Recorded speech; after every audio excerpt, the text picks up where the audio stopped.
नमस्कार, मैं हूं पवन त्यागी। गुजरात और असम में राज्यसभा के लिए हुए उपचुनाव में भाजपा की जीत ने एक बार फिर से सिद्ध कर दिया है कि कुछ भी हो, मोदी का विकास मॉडल अब आगे आने वाले समय में चलने वाला है और झूठ फैलाकर लोगों को इकट्ठा करने वाले और झूठ की राजनीति करने वाले अब भारत में नहीं चलेंगे। और आपको बताएं कि गुजरात में 2 सीटों के लिए राज्यसभा का चुनाव हुआ था, जिसमें एक सीट तो वो थी जो बहुत ही महत्वपूर्ण थी कांग्रेस के लिए, और वो थी अहमद पटेल की सीट। जी हां, अहमद पटेल की सीट के लिए कांग्रेस हमेशा से उसको इशू बनाती रही है और उसके लिए पूरी ताकत लगाती रही है। लेकिन अब कांग्रेस के हाथ से अहमद पटेल, जो कि सोनिया गांधी के बिल्कुल खासम खास हैं, वो थे और उनकी डेथ हो गई 25 नवंबर को। उसके बाद से वो सीट खाली हुई थी, लेकिन उस सीट को भी कांग्रेस बचाने में कामयाब नहीं हुई। और इसमें महत्वपूर्ण बात यह कि गुजरात की दोनों सीट निर्विरोध भाजपा ने जीत ली। इसके साथ आसाम का जो उपचुनाव हुआ वो भी सीट भाजपा के ही खाते में गई। ये चुनाव ये बता रहा है कि अब जो कांग्रेस का वोटर है, जो कांग्रेस के कार्यकर्ता हैं, जो कांग्रेस के विधायक हैं, कांग्रेस के नेता हैं, उनका भी कांग्रेस से मोहभंग होता जा रहा है। और इसीलिए सब कांग्रेसी ही नहीं तो पूरा भारत मोदी की ताकत को पहचान रहा है। और इसीलिए गुजरात के अंदर जो चुनाव हुआ है राज्यसभा का,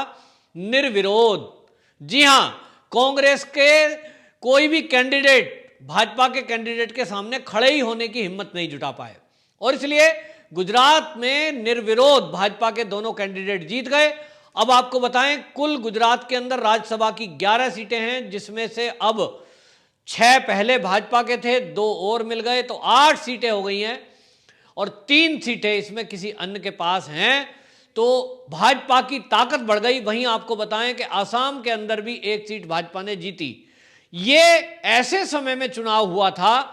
जब पूरे देश में एक फर्जी माहौल खड़ा किया जा रहा है, मोदी को बदनाम किया जा रहा है, मोदी सरकार की नीतियों को बदनाम किया जा रहा है, और एक किसान आंदोलन के नाम पर फर्जी आंदोलन इस देश में खड़ा किया गया।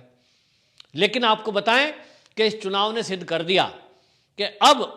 फर्जी बोलकर भी आप मोदी सरकार को बदनाम नहीं कर सकते, क्योंकि मोदी जी का विकास का मॉडल, वो जो गुजरात से होकर के पूरे देश में चला और अब केंद्र सरकार के माध्यम से वो नॉर्थ ईस्ट तक गया, तो उसका असर यह है कि अब नॉर्थ ईस्ट में भी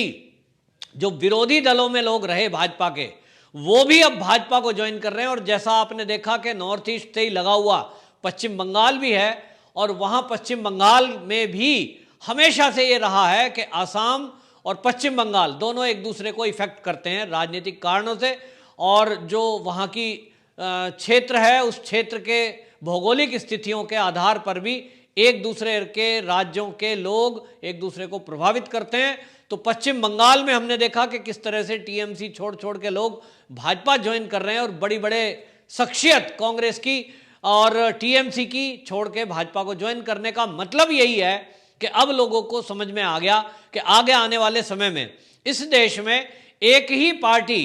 एक ही एजेंडा चलेगा, और वो एजेंडा है विकास का। पार्टी है भाजपा और नेतृत्व है मोदी जी का। तो ये जो निर्विरोध गुजरात का चुनाव में जीतना है भाजपा का, और असम की सीट को जीतना है, इन्होंने बता दिया है कि आगे आने वाले समय में होना क्या है। गुजरात में यूं तो पहले से ही भाजपा की पकड़ रही है, लेकिन अब वहां कांग्रेस शून्य पर आती दिख रही है। और अगला चुनाव जब आएगा तो ये तय है कि गुजरात में शून्य होना है। वहीं आपको बताएं कि पूरे नॉर्थ ईस्ट में जिस तरह से केंद्र सरकार ने 2014 के बाद, जब से मोदी जी की सरकार आई है, तब से जो विकास के काम किए हैं, उधर जो ध्यान दिया है, वो वाकई में 70 सालों में भी नहीं दिया गया। जितना विकास 2014 के बाद से लेकर आज तक 6 सालों में हुआ है, उतना विकास कभी भी 70 सालों में, 60 सालों में पिछले नहीं हो पाया। तो लोगों को लगता है, नॉर्थ ईस्ट में आप देख लीजिए कि आसाम के साथ लगा हुआ नागालैंड, मिजोरम, मणिपुर, त्रिपुरा और मेघालय, ये जो पूरा नॉर्थ ईस्ट है, इसको हमेशा उपेक्षा की गई इसकी। और यहाँ के लोग आक्रोशित भी रहते थे, युवाओं को रोजगार नहीं मिलता था, लोगों को उनकी खेती का सही दाम नहीं मिलता था, और खेती के लिए जगह, क्योंकि पहाड़ी एरिया है ज़्यादातर, तो उनको वो कहाँ जाएं, उसको कैसे अपने व्यापार को बढ़ाएं, कैसे अपनी आमदनी बढ़ाएं, इसके बारे में कभी भी केंद्र सरकार ने उनकी मदद नहीं की। अब जब मोदी सरकार आई तो आप देखिए कि जिस तरह से वहाँ विकास के काम हुए, वहाँ पुल बना, ब्रह्मपुत्र नदी का पुल एक उदाहरण है कि आप किस तरह से, आप देखिए ऐसे कई पुल बने जो लोगों की दूरियां थी उस दूरी को घटा दिया, और आसाम को बांग्लादेश से जोड़ने वाला जो योजना बनाई उन्होंने, रोपेक जो बनाया है, उस रोपेक के जरिए आप देखिए कि बांग्लादेश की जो दूरी है आसाम से 450 किलोमीटर से घटकर वो केवल 12 किलोमीटर रह जाएगी। और इसको लोग देख रहे हैं कि आखिर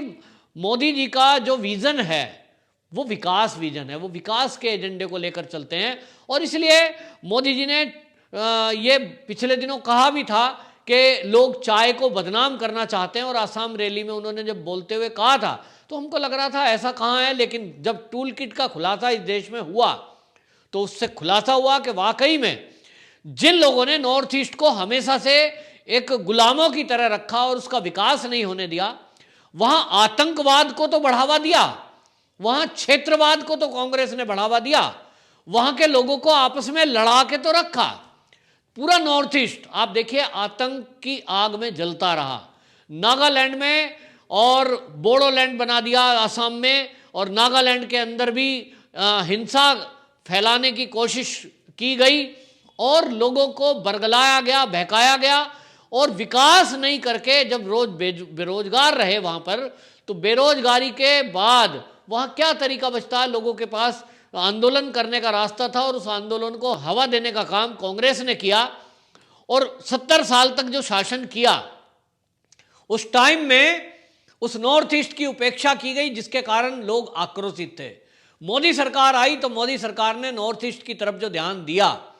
उसके कारण आज नॉर्थ ईस्ट के लोग ये समझने लगे हैं कि हमारे लिए अगर कोई हितैषी सरकार है तो वो भाजपा है। और इसलिए नॉर्थ ईस्ट में आप देखेंगे पौंडीचेरी में हाल ही में जो सरकार गई है, वहां जिन लोगों ने इस्तीफे दिए, वो कांग्रेस की सरकार वहां जो गई, उसका भी एक कारण यही था कि लोगों का मोह भंग हो रहा है, और कांग्रेसियों का भी मोह भंग कांग्रेस पार्टी से हो रहा है, क्योंकि उनको लगता है कि केवल झूठ की राजनीति करके, आपस में लड़ाकर, क्षेत्रवाद में आपस में लोगों को बांटकर, लोगों को बरगलाकर इस देश में ज्यादा टाइम तक आप शासन नहीं कर सकते। अब वो टाइम चला गया है कि जब लोगों को आप झूठ बोलकर, बरगलाकर और उनको बहकाकर हथियार थमा देते थे, और उनको कहते थे जी तुम्हारे हक की लड़ाई हम लड़ेंगे और तुम अपने हक की लड़ाई लड़ो, और दूसरी तरफ आपस में लड़ाकर लोगों को राज करने की जो चाल कांग्रेस चलती थी, अब लोग उसको समझ चुके हैं, और इसलिए अब लोग केवल विकास चाहते हैं। और इसलिए मोदी सरकार ने नॉर्थ ईस्ट के अंदर, आपको बताएं कि उन्होंने कम से कम 20 इंजीनियरिंग कॉलेज वहां आसाम के एरिया में खोले हैं। चाय के बागान का ध्यान दिया गया है, एक्सपोर्ट, वहां पहले से ही चाय होती थी, लेकिन अभी जो है मूल निवास का वहां बहुत समस्या थी, जिसको मोदी सरकार ने ध्यान दिया, और लगभग 1.5 लाख लोगों को उनको अपने जमीन के पट्टे दिए गए, जो पहले से पिछले 70 साल में नहीं किया गया। तो मोदी सरकार के जो काम वहां किए जा रहे हैं, जो विकास के काम किए जा रहे हैं, जो टूरिज्म को बढ़ावा दिया जा रहा है, और जो वहां के लोगों को एमएसएमई के जरिए केंद्र सरकार मदद कर रही है, और जिस तरह से वहां का जो लघु उद्योग है, चाहे वो शिल्पकारी है, चाहे वो वहाँ का जो खुद वहाँ के जो प्रोडक्ट हैं, और मोदी जी अपने मन की बात में भी वहाँ का जिक्र नॉर्थ ईस्ट का कर चुके हैं कि किस तरह से ऑर्गेनिक खेती वहाँ होती है, और उस ऑर्गेनिक खेती की पूरी दुनिया में मांग है। तो वो दुनिया में मांग है, लेकिन उसकी पहुँच, वहाँ के लोगों की पहुँच विदेशों से दूर थी, जो मोदी सरकार ने उनको साधन उपलब्ध कराए, जिसके बाद वहाँ से एक्सपोर्ट बढ़ा है, जिसके कारण लोगों की आय बढ़ी है। और इसलिए लोगों को समझ में आया है कि हमारे हित के लिए हमें केवल यूज किया गया, हमें लड़ाया गया, हमारे हित के लिए यदि कोई पार्टी है तो वो भाजपा है। और इसलिए आसाम में और पश्चिम बंगाल में आने वाले समय में ये साफ दिख रहा है कि भाजपा का ही परचम लहराने वाला है। और इसके अलावा वहां कोई दूसरा दल ठहरने वाला नहीं है। जहां तक रही बात कांग्रेस की, तो कांग्रेस के लिए तो यह बहुत ही शर्मनाक स्थिति है कि 3 उपचुनाव की सीटों पर राज्यसभा का चुनाव होता है और वो तीनों में उसका कोई भी खाता नहीं खुल पाता। तीनों सीट भाजपा के खाते में जाती हैं, जिसमें अहमद पटेल की महत्वपूर्ण सीट भी कांग्रेस गंवा देती है। अब ये जो भाई बहन की झूठ की राजनीति है, इन लोगों को भी झटका लगा है और राकेश टिकैत जैसे लोगों को भी झटका लगा है। राकेश टिकैत यहां बोल रहे थे गाजीपुर बॉर्डर पर कि गुजरात के अंदर जो गुजरात के किसान हैं वो डरे हुए हैं, वहां उद्योगपतियों के हाथ में है, वो तो गुलाम की स्थिति जी रहे हैं, मैं जाकर के उनको आज़ाद कराऊंगा। तो उनको भी ये समझ लेना चाहिए कि आप झूठ पर गाजीपुर बॉर्डर में या अपने गांव के आसपास के क्षेत्र में कुछ लोगों को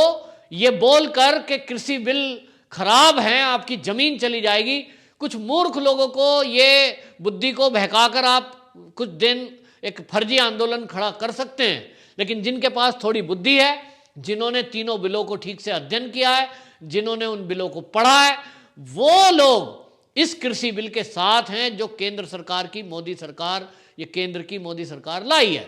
और ये चुनाव भी ये बताते हैं कि लोगों ने इसके ऊपर मोहर लगाई है। जिन लोगों ने भी वो ये तीनों सीट जिताने में सहयोग किया है, वो आखिरकार कुछ तो बुद्धि रखते ही होंगे। ये इन फर्जी किसान नेताओं को समझना चाहिए। तो आप देख लीजिए कि विकास की बयार है, उसके साथ मोदी की बहार है और मोदी का जीत का रथ जो है लगातार आगे बढ़ता जा रहा है। जितने भी चुनाव हो रहे हैं उन चुनाव में भाजपा की ही जीत होती जा रही है। ये बता रही है कि देश की जनता और देश में राजनीति करने वाले लोग, उनको भी मोदी में ही अपना भविष्य दिखाई दे रहा है।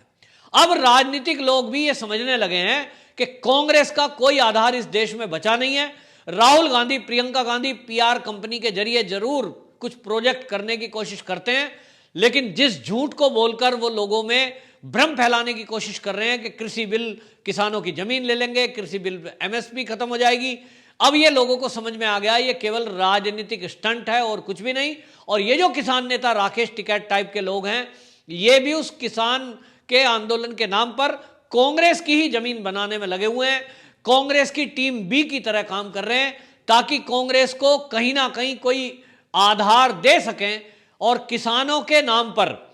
वो कांग्रेस के एजेंडे को चला रहे हैं। चीन में बैठे हुए लोग जो हमारे देश का नुकसान चाहते हैं, चीन के कांग्रेस के समझौते के कारण हमारे देश की अर्थव्यवस्था को नुकसान पहुंचाने का काम इस आंदोलन के जरिए किया जा रहा है। अब जो ये किसान आंदोलन दिल्ली में चल रहा है, इसके अंदर जैसे किसानों का मोह भंग इन नेताओं से हुआ है और जिस तरह से वो छोड़ छोड़ कर इनको चले गए, अपने घरों को लौट गए, अब ये किसान नेता 10-20 लोगों के साथ जो इनके रिश्तेदार हैं, ये क्लोज फ्रेंड हैं, उनके साथ केवल बैठे हैं। आम किसान इनके साथ नहीं है, क्योंकि वो समझ गए हैं कि ये किसान नेता केवल और केवल अपनी राजनीति जमीन बना रहे हैं या कांग्रेस की जमीन तैयार कर रहे हैं। इनका किसान के बिलों से कोई लेना देना नहीं है। वंदे मातरम।